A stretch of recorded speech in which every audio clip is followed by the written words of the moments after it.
এজন্য বুদ্ধিমান সে যে নিজের হিসাব রাখে। আল্লাহ নবী সাল্লাল্লাহু আলাইহি ওয়াসাল্লাম বলছেন, আল কাইয়িসু মান দানা নাফসাহু, সে বুদ্ধিমান বিবেকবান যে তার নিজের হিসাব করে। ওয়া আমিলা লিমা বাদাল মাউত, এবং মৃত্যু পরবর্তীর জন্য আমল করে, সে বুদ্ধিমান। ওয়াল আজিজু মান আতবা নাফসাহু হাওয়াহা ওয়া তামান্না আলা আল্লাহ।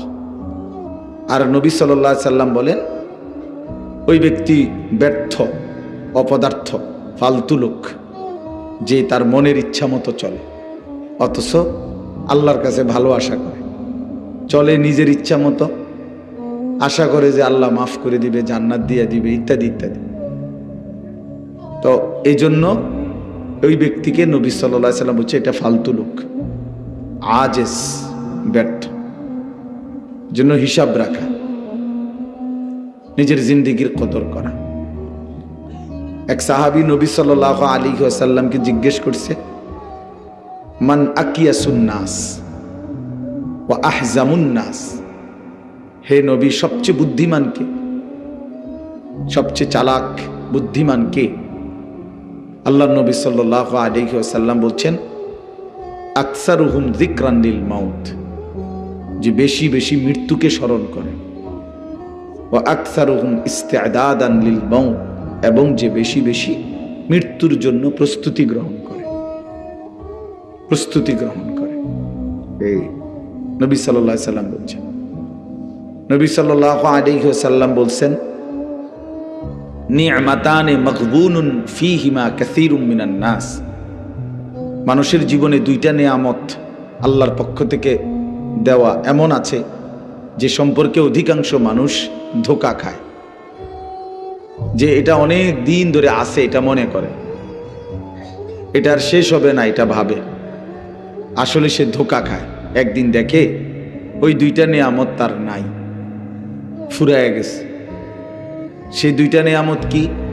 আসিহাতু ওয়াল ফারাগ। এক নাম্বার হলো সুস্থতা। সুস্থ থাকার সময় যৌবনকালে সেভাবে এমনটাই মনোজীবন, আর কোনো দিন রোগ ব্যাধি অসুস্থ হবে না। কিন্তু একদিন দেখে সত্যি সত্যি দুর্বল হয়ে গেছে, অসুস্থ হয়ে গেছে, নানাবিধ রোগ তারে আক্রমণ করছে, দুর্বল করে ফেলছে, কিন্তু সে কখনোই সুস্থ থাকতে এটা ভাবে নাই।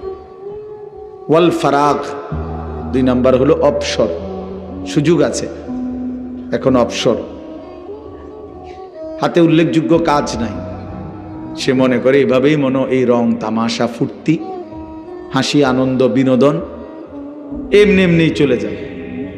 একদিন দেখবে যে এমন ব্যস্ততা, সংসারের এমন ঝামেলা, জিন্দিগির এমন অস্থিরতার মধ্যে পড়ে গেছে যে একটু বিশ্রামের জন্য আফসোস করি যে হ্যাঁ, এখন তো একটু সময়ও নাই, আমার একটু অবসরও নাই। তাহলে এই দুই জিনিস থাকাকালীন নবী সাল্লাল্লাহু আলাইহি ওয়াসাল্লাম বলছে মানুষ কদর করে না, প্রতারিত হয়।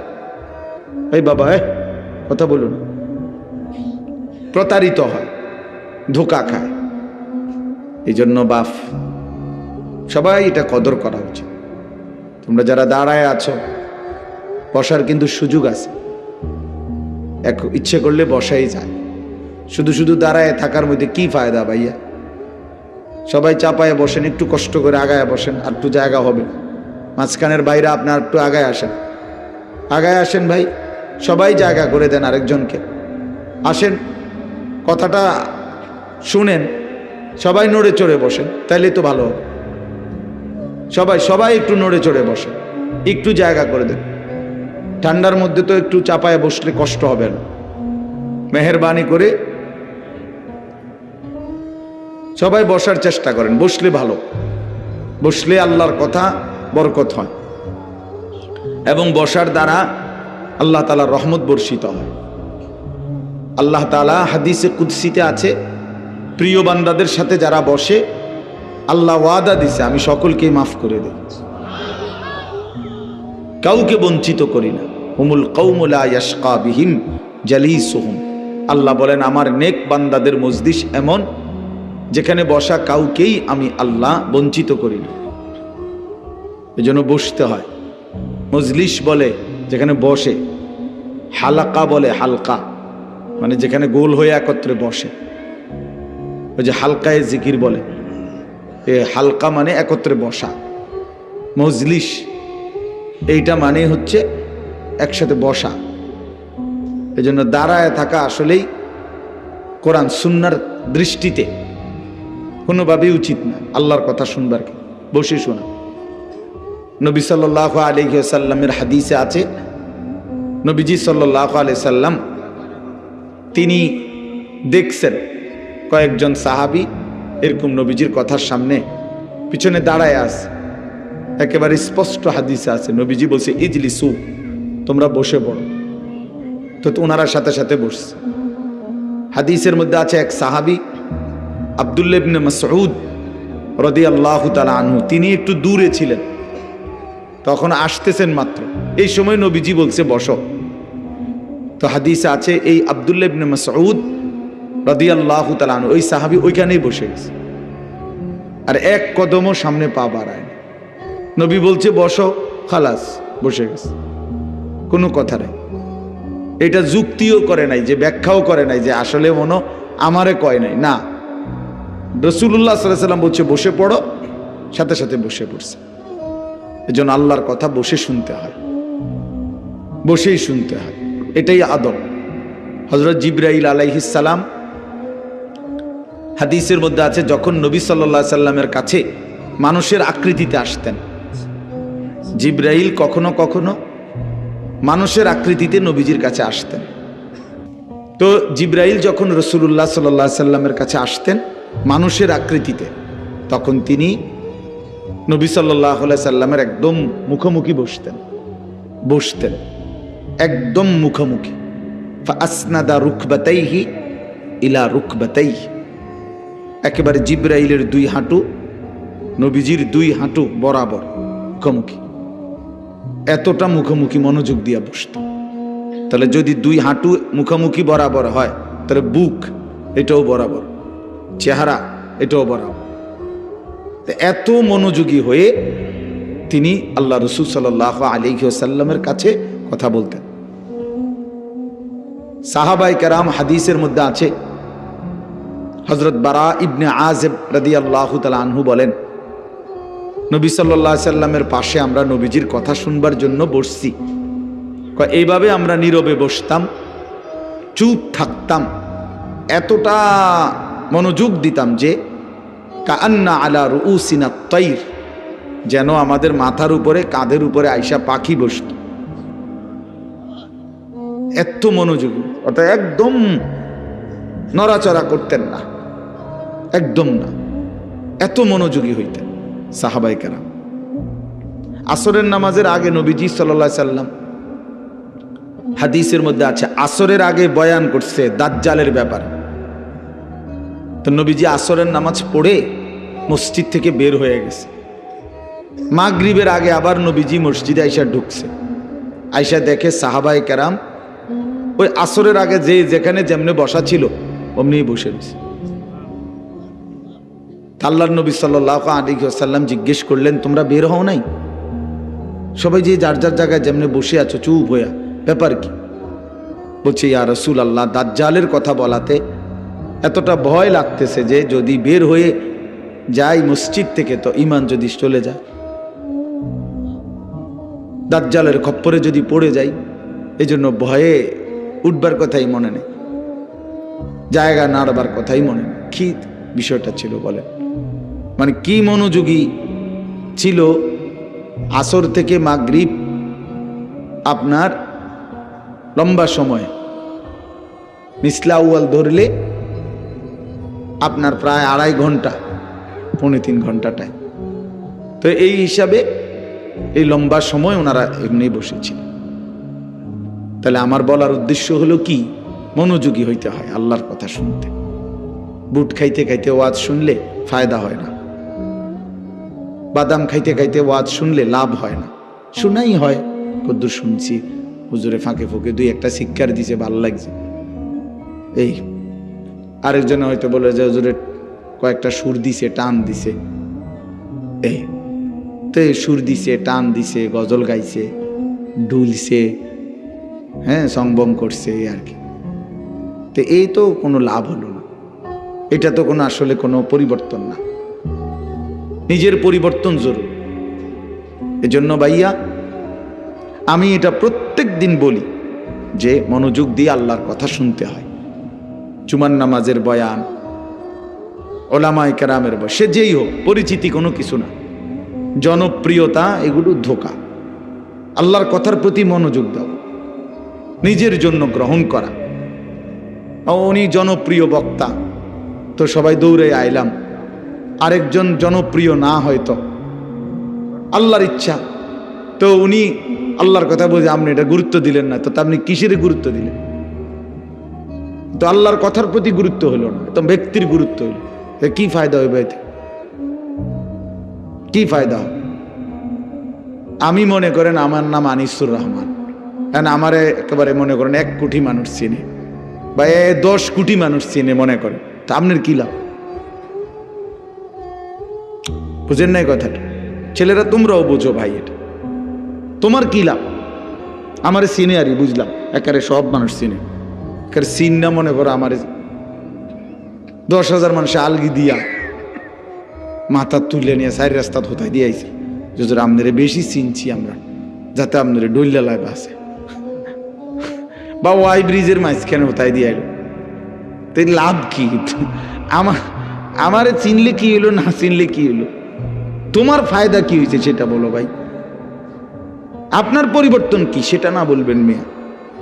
এই হুজুরের অনেক মানুষ, হ্যাঁ তো চিনে, তো চিনছে আরই, তো হয়েছে কি? এগুলো ধোঁকা। জনপ্রিয়তা এটা কোনো বিষয় না, মূল বিষয় হলো আমি আল্লাহর কথা শুনতেছি কিনা, আমার নিজের জন্য কিছু গ্রহণ করতেছি কিনা, আমার কোনো ফায়দা হচ্ছে কিনা। ডাক্তার তো খুব বড়, আমার তো কোনো উপকার হইতেছে না, কথা বোঝো না ভাই? ডাক্তার তো একদম FCPS প্রফেসর, আমার তো উপকার হচ্ছে না, তো ডাক্তারের প্রফেসর দিয়ে আমি কিতা করব? ডাক্তার FCPS হইলে আমার কি? আমার তো উপকার হইতে হবে, এটা বড় বিষয়। এটা খুব মনোযোগ রাখা, খেয়াল রাখা।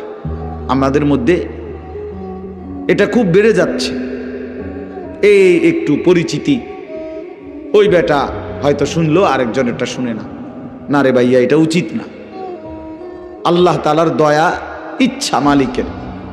কাউকে আল্লাহ তাআলা 10 জনের সামনে বলার সুযোগ দিছে, কাউকে 10,000-এর সামনে বলার সুযোগ দিছে। কোনোটাই সফলতা কিংবা ব্যর্থতা না। 10,000 লোকের সামনে বয়ান করলে উনি সফল, 10 জনের সামনে বললে উনি ব্যর্থ, এমন কথা কোরআন সুন্নাহর মধ্যে নাই। সফলতা কিংবা ব্যর্থতার জন্য সংখ্যা কোনো বিষয় না, আল্লাহ তাআলা গ্রহণ করা, এটা হলো মূল বিষয়।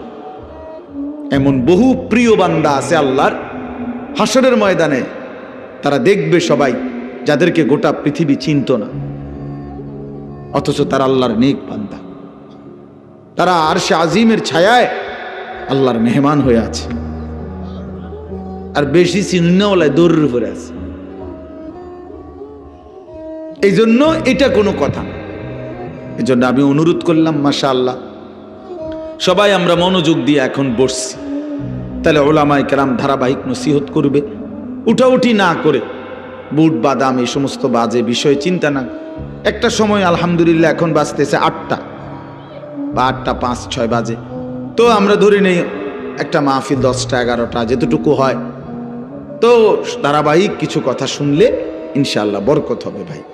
মসজিদের ইমাম সাহেবের কথার মধ্যেও নূর আছে, আসরের পরে যিনি আল্লাহর কথা বলে তার কথার মধ্যেও বরকত আছে। জিন্দেগির জন্য গ্রহণ করলে এই জন্য আমরা প্রত্যেকেই নিয়ত করি, ওলামায়ে কেরামের সবগুলো নসিহত সবসময় মনোযোগ দিয়ে শুনবার চেষ্টা করব ইনশাআল্লাহ। সকলে বলি ইনশাআল্লাহ। আল্লাহ তাআলা আমাদেরকে তৌফিক দান করেন। আমি যে কোরআনুল কারীমের 30 নম্বর পারা, কোরআনুল কারীমের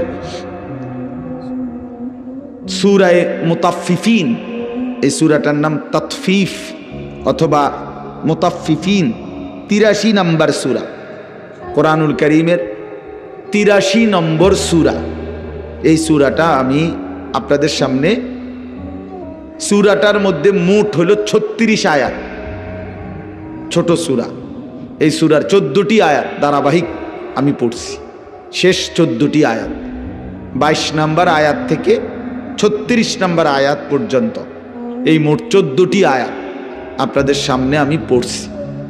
অল্প একটু সময়ের মধ্যে ইনশাআল্লাহ এই সূরার এই আয়াতগুলোর তরজমা অল্প একটু কথা আমরা পেশ করতে চাই। আল্লাহ তাআলা আমাদেরকে তৌফিক দান করেন। সূরাটার নাম হলো তাতফিফ অথবা মুতাফফিফিন। তাইলে তাতফিফ মুতাফফিফিন অর্থ হইল ওজনে কম দেওয়া, চুরি করা, মূলত ওজনে চুরি করা। আরো সহজ কথা হলো প্রাপককে তার প্রাপ্য কম দেওয়া।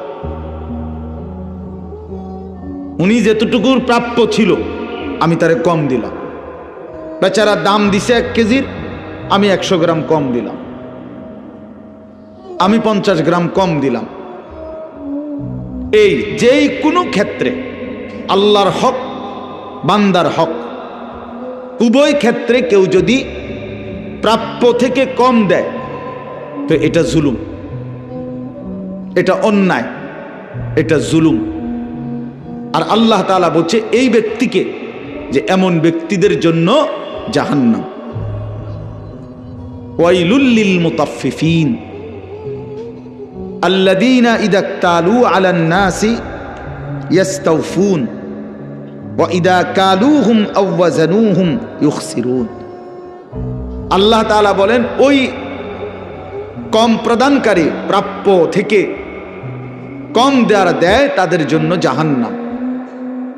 তারা যখন নেয় পুরাপুরি নেয়, তারা যখন দেয় কমায় দেয়, কমায় দেয়।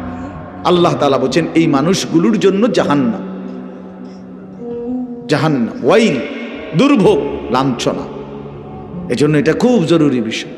ইসলাম শুধু কেবল নামাজ রোজার নাম নয়, ইসলাম একটি জীবনের সকল ক্ষেত্রে ব্যাপ্ত বেষ্টন করে রাখা একটি জীবন বিধান। জিন্দেগির সমস্ত কিছু, হাসি কান্না, আনন্দ বেদনা, ঘর সংসার, আচার ব্যবহার, আচরণ উচ্চারণ, লেনদেন, পারস্পরিক আচরণ, যেই কোনো আচার অনুষ্ঠান, জীবনের প্রতিটা ক্ষেত্রে ইসলাম তার সুস্পষ্ট দিক নির্দেশনা দিয়েছে। কোনো কিছুই, ইসলামের রাতও পরিষ্কার, দিনও পরিষ্কার। নবী সাল্লাল্লাহু আলাইহি ওয়াসাল্লাম 23 বছরে একদম 100 আগামীর কিয়ামত পর্যন্ত মানবতার যেই কোনো সমস্যার সমাধান, গোটা পৃথিবীর ইনসানের সব কিছু তিনি বলে গেছেন। আল্লাহ নবী সাল্লাল্লাহু আলাইহি ওয়াসাল্লাম বলছেন আনা লাকুম মিসলাল ওয়ালিদ ওয়া আল্লিমুকুম কুল্লা শাই। আবু দাউদ শরীফের হাদিস। আল্লাহ নবী সাল্লাল্লাহু আলাইহি ওয়াসাল্লাম বলেন আমি তোমাদের পিতার মতো, আমি তোমাদের বাবার মতো। ওয়া আল্লিমুকুম কুল্লা শাই। কেন বাবার মতো? তোমরা যাতে ফুত হিসাবে আমারে আপেল মালটা খাবাইতারো, এই জন্য না, এই জন্য না। ও আল্লিমুকুম কুল্লা শাই, আমি বাপ তোমাদেরকে সকল কিছু শিখিয়ে দেব, শেখাবো। এই জন্য আল্লাহ নবী সাল্লাল্লাহু আলাইহি সাল্লাম হাত্তাল খিরআতা, বাথরুমে, টয়লেটে, পেশাব পায়খানার প্রয়োজনে কিভাবে বসবে সেইটা পর্যন্ত উম্মতকে শিখাই দিয়েছে। কয়টা ঢিলা ব্যবহার করবে, কোন কোন জিনিস দিয়ে ঢিলা করবে, কোনটা দিয়ে করবে না, এবং পবিত্রতার একেবারে আদনা থেকে আদনা, ছোট্ট থেকে ছোট্ট বিষয়টাও নবীজি বলছেন। রাত গভীরের ফরজ গোসল সেটা কিভাবে করবে উম্মত তাও বলেছেন। দিনের আলোর স্বাভাবিক গোসল তাও কিভাবে করবে উম্মত তাও বলেছেন। স্বামী স্ত্রীর একান্ত সম্পর্ক কিভাবে হবে তাও তিনি বলেছেন। বাজার ব্যবসায় মানুষের সাথে সম্পর্ক কি হবে তাও তিনি বলেছেন। উম্মতকে একটি সুতার জন্য কারো কাছে যাইতে দেন নাই, ছেড়ে দেন নাই। যে এই বুদ্ধিটা আমি তো মাত্র 23 বছর ছিলাম, সব কি আর কইতারমু, তুমি এইটার লাগে অন্য কারো কাছ থেকে বুদ্ধি নিয়ে নিও। আল্লাহ রসুল বলেন, না উম্মত, এমন আমি করব না, আমি সব কিছু তোমাদের জন্য বলে গেলাম।